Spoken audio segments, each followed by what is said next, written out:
अस्सलाम वालेकुम students, welcome to my channel the expert law academy. आज की वीडियो में हम डिस्कस करेंगे पब्लिक इंटरनेशनल लॉ के मोस्ट इंपॉर्टेंट क्वेश्चन। जैसे कि आप सबको पता है कि आपका लास्ट पेपर है, तो हम वीडियो को स्टार्ट करते हैं। जो वीडियो का सबसे पहला जो क्वेश्चन है वो है write down the privilege and immunity granted by diplomatic annoy.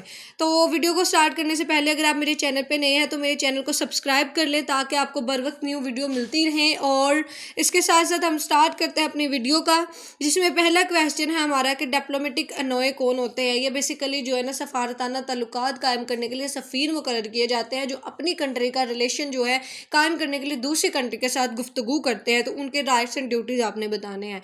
Number 2 पे element of state hood and various kinds. फिर उसके बाद इंटरनेशनल कोर्ट ऑफ जस्टिस, इसको हम ICJ बोलते हैं। ये UNO का एक जो है वो ऑर्गन है, ठीक है।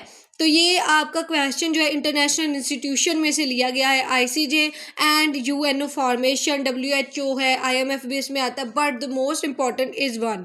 उसके बाद नेक्स्ट आपका है टेरिटोरियल जुरिसडिक्शन ऑफ स्टेट। उसके बाद है what is the development of law after formation of UN, यानी अक़वाम मुत्तहिदा के बनने के बाद क्या क्या डेवलपमेंट हुई। यहाँ पे आप अक़वाम मुत्तहिदा के बारे में बता सकते हैं।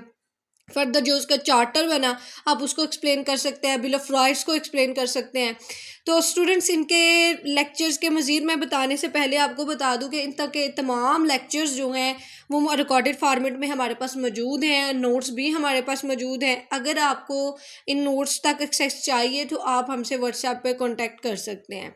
उसके बाद जिस सोर्सेज ऑफ इंटरनेशनल लॉ आपने डिटेल में बयान करना है कि सोर्सेज क्या होते हैं, ये आपने पढ़ा भी हुआ है, बट यहाँ पर आप जो बताएंगे वो आप इंटरनेशनल लेवल के लिहाज से बताएंगे कि इंटरनेशनल लॉ पे ट्रीटीज़ हैं, कन्वेंशन है। क्योंकि ट्रीटीज़ वो बेसिकली मुआहदा होता है जो रियासत के दरमियान में होता है, उसमें राइट्स एंड ओब्लिगेशन वो डिक्लेयर कर देती हैं कि हमने इसको फॉलो करना है जब हमने कोई एग्रीमेंट किया है, ठीक है। जो भी इंपोर्ट का हो सकता है, एक्सपोर्ट का हो सकता है, इसके अलावा इकोनॉमिकली कोई भी हो सकता है, फिर वेपन्स एक्सचेंज एंड परचेज हो सकते हैं।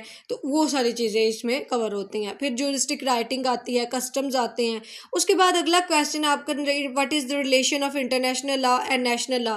इंटरनेशनल लॉ क्या है कि जो तमाम कंट्रीज़ जो है अपने मामलात को डील करने के लिए आपस में बनाती हैं। और नेशनल लॉ में आपका क्या आता है, जो कंट्री पे होता है, जिसमें आपने ह्यूमन राइट्स ADR में पढ़ा था, ठीक है। उसमें आप वो लिख सकते हैं जी, UDHR है, UDHR है, ठीक है। ये सारे आप बता सकते हैं।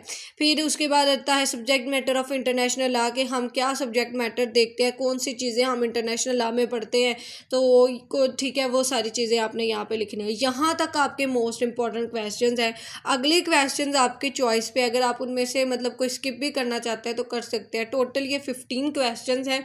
और यहाँ तक जो है ना मोस्ट इंपॉर्टेंट है, स्टेट रिस्पॉन्सिबिलिटी भी ऐड कर ले यहाँ तक। उसके बाद स्टेट सक्सेशन है। फिर इंटरनेशनल डिस्प्यूट्स को कैसे सॉल्व किया जाता है, ये आपने आर्बिट्रेशन, निगोशिएशन, मेडिएशन का प्रोसेस पढ़ा है, वो लिख सकते हैं। फिर स्टेट एंड इंडिविजुअल्स के बारे में आप बता सकते हैं कि सियासत क्या है और स्टेट में क्या फ़र्क। फिर न्यूट्रलिटी है, न्यूट्रल स्टेट के बारे में होता है, ना तो वो किसी के साथ लड़ना चाहती है और ना झगड़ना चाहती है, किसी वार में हिस्सा नहीं लेती। तो ऐसी रियासत जो होती है ना उसको हम न्यूट्रल स्टेट बोलते हैं, लाइक स्विट्ज़रलैंड है। फिर आपने रिकॉग्निशन जो डिफैक्टो रिकॉग्निशन के बारे में बता सकते हैं। और इंटरनेशनल ह्यूमैनिटेरियन लॉ, इसमें आपने IMF पढ़ा था, UDCHR पढ़ा था, UDHR पढ़ा है आपने। तो आप ADR के वो कंसेप्ट भी